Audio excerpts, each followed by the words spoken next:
लालची पहाड़ी मटन वाला। पहाड़ों के बीच चंदनपुर गांव में रामू नाम का एक मटन का व्यापारी रहता था। उसका गांव के चौराहे पर एक मटन शॉप था। वह हमेशा ताज़ा और बढ़िया मटन बेचा करता था। ऊपर से औरों दुकानदारों की तुलना में मटन का रेट भी कम रखता था, जिसके कारण रामू के दुकान पर ग्राहकों की भीड़ लगी रहती थी। रामू भाई, मटन किस रेट में बेच रहे हो? 400 रुपये किलो है मटन। हाँ ठीक है भैया, 2 किलो जल्दी से मटन दे दो, घर पर मेहमान आए हुए हैं। आप मटन तो बहुत बढ़िया बेचते हो भाई, 1 किलो मुझे भी दे दो। शाम तक रामू का सारा मटन बिक जाता था। इस तरह से प्रतिदिन रामू को अच्छे खासे मुनाफे हो जाते थे। रामू की मेहनत और ईमानदारी ने उसके मटन शॉप को नंबर 1 बना दिया था और इससे रामू बहुत खुश था। इस तरह कई साल बीत गए, लेकिन एक दिन रामू की तबीयत अचानक बिगड़ गई। डॉक्टर ने कहा, मैंने चेकअप कर लिया है, घबराने की कोई बात नहीं है, उम्र ढलने की वजह से ऐसा अक्सर हो जाता है। मैंने दवाइयाँ लिख दी है, बस रामू को अब आराम की ज़रूरत है। ये कहकर डॉक्टर वहाँ से चला गया।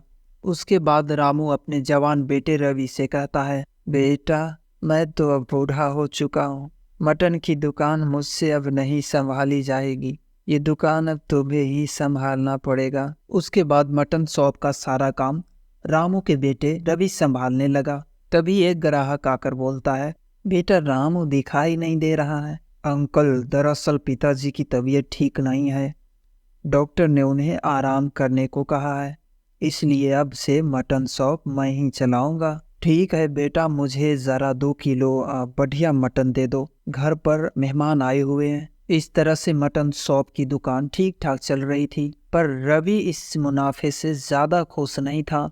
उससे और ज़्यादा मुनाफा चाहिए था। इसलिए रवि अपने मन में कहता है, महंगाई इतनी बढ़ गई है, इतने से मुनाफे से मेरा क्या होगा, बकरियां भी महंगी बिकने लगी है, मुझे कुछ सोचना पड़ेगा। तभी एक दिन रवि के दिमाग में एक आइडिया आया, क्यों ना मैं मरी हुई बकरियों को सस्ते दामों में खरीद कर लाऊं और यहाँ उसका मटन महंगे दामों में बेचूंगा। इन बेवकूफ़ों को क्या पता चलेगा और इस तरह मैं ढेर सारा मुनाफा कमा पाऊंगा। रवि के मन में ज्यादा मुनाफा कमाने का लालच भर गया। उसके बाद वो प्रतिदिन ऐसा ही करने लगा और मटन के दाम को थोड़ा सस्ता कर देता है, जिसके कारण बहुत सारे लोग रवि की दुकान से मटन बहुत सस्ते भाव में मिल रहा है, इसलिए उसी के पास खरीदने भागते हैं।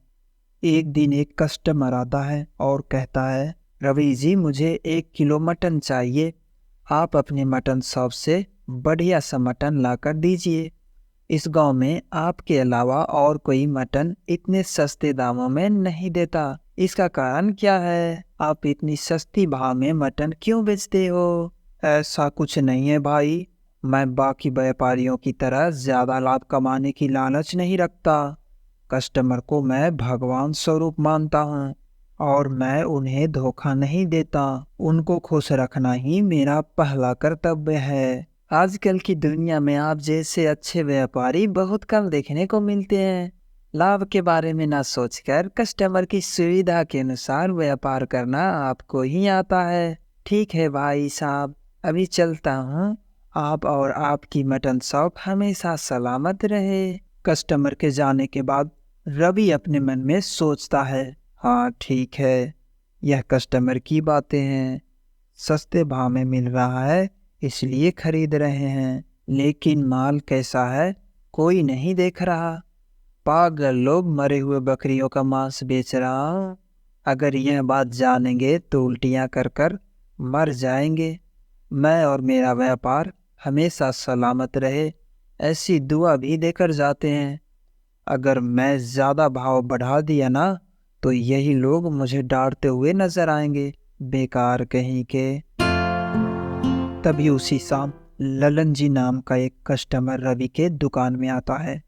उसे देखकर रवि अपने मन में सोचता है, अरे अब क्या करूं, मटन तो खत्म हो गया, अब यह पूछेगा तो क्या जवाब दूंगा।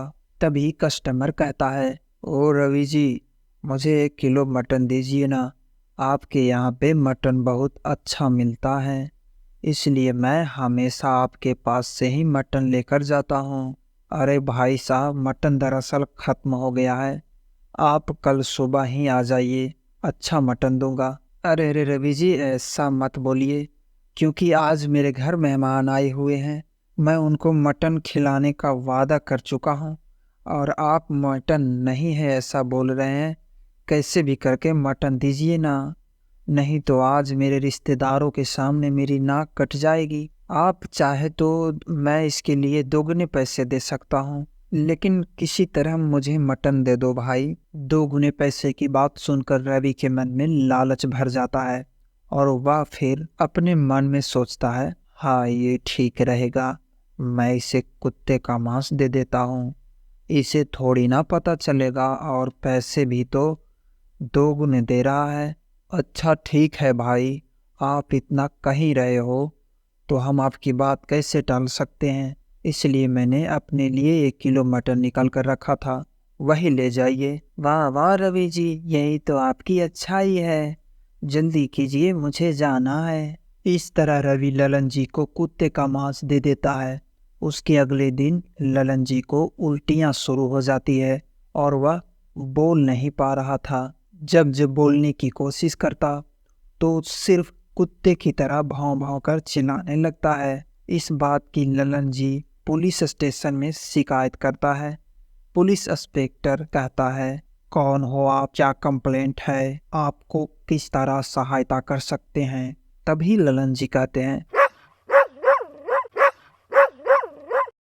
कौन हो आप और कुत्ते की तरह क्यों भौंक रहे हो। इंसान की तरह बातें करो ना, क्या है ये मजाक।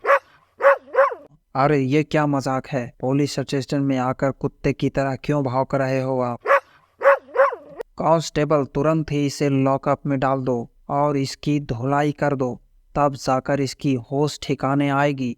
पुलिस की यह बातें सुनकर ललन जी डर जाते हैं और हाथ जोड़कर पेपर पर अपना नाम और उसके साथ क्या धोखा हुआ है कंप्लेंट लिखकर इंस्पेक्टर साहब को देते हैं। पुलिस ललन जी को हॉस्पिटल में पहुंचाते हैं और अपना भेष बदलकर रवि जी की शॉप में कस्टमर की तरह जाकर 1 किलो मटन लेकर आते हैं और उसकी जांच करवाते हैं। तब ये साबित हो जाता है कि वह कुत्ते का मांस था। तुरंत ही रवि जी को अरेस्ट कर लेते हैं।